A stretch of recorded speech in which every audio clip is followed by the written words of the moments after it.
Nomor undi 19 dari Kelurahan Rintisan Budaya Ngelegi Patuk. Kami ucapkan selamat sore dan selamat menyaksikan.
Inggih punika Tawadaniro Sang Betari Sri miwah ingkang ngerayi sadana lucitaning Diya ingkang kawiyosing lati Yayi sadana wis tekan wahyaning mangsa kala kalamun pun Kakang kalawan Siadi kudu tumurun menyang Madyapada nganglang bawana ayo goleki papan padungan kanggo cumandhak sak lawase Yayi pun Kakang derekno cumandhak mulun manut Madyapada monggo Kakang pun kula dherekaken.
Titis jais padha nitis nutul petis.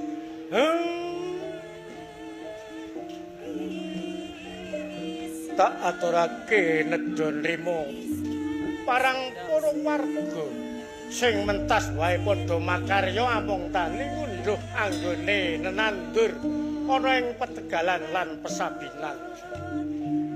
Ula wetune digawa mulih dipapanake ana gedhong peteng ya ana ing bedaringan kanggo murakabi ing samengkone boga wastra rina lan weningine. Nanging pumodipuma kabeh para kawula lan marga aja nganti lirwa. Ayo saiki ngaturake donga panuwun puji syukur ana ngersane Gusti Kang Murbeng duwadi ing samengko wis paring nugraha rejeki. Ayo suwang-suwang padha lair batine aja ngantek kumbi aja ngantek tida-tida. Inggih, Kyai.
Mulya asali reki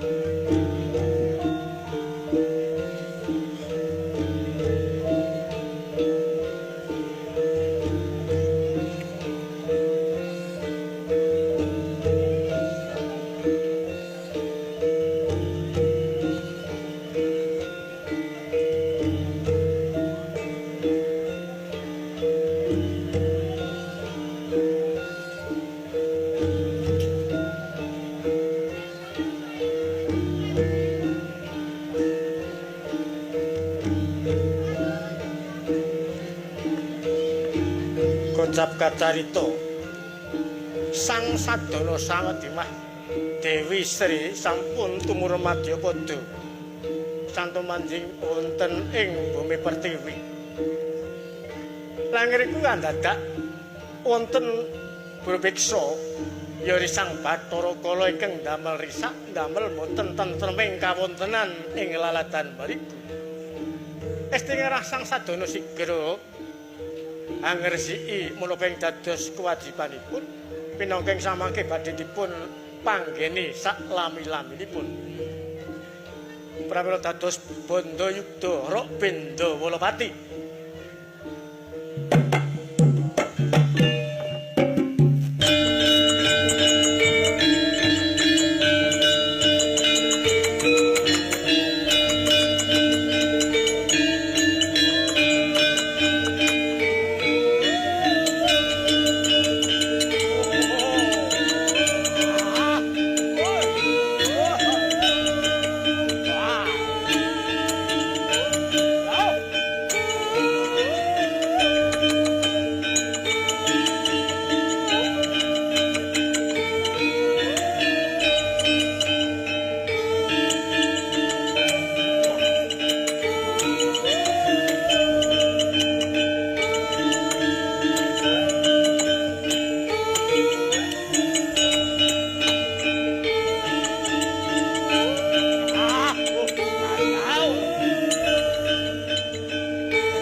Kaki Badranaya Semar aku saku mapan ana bumi Pertiwi kaluraning Legi angger ana papan sing suci penak tak nggoni adoh saka Sukerta adoh saka Sukergatel lara luyune adoh saka Nadine antara siji lan sijine para kawula aku jenak mapan ana bumi Pertiwi. Dewi Sri manggono ana bumi Pertiwi kalurahan Legi ing samunggone tak turuti apa sing dadi syarat-syaratane ya kuwi ngresiki kahanan ing kalurahan saben taun diadani ya kuwi milih dina Senin Legi sasine Jawa ya kuwi besar bisa mahanani kabeh para kawula nanara praja kalurahan Legi bisa urip ayem tata titi tentrem sak lawase. Para warga kabeh, ujupe rasul wis kaleksanan. Ayo, ledhe dibeberke.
Salam budaya.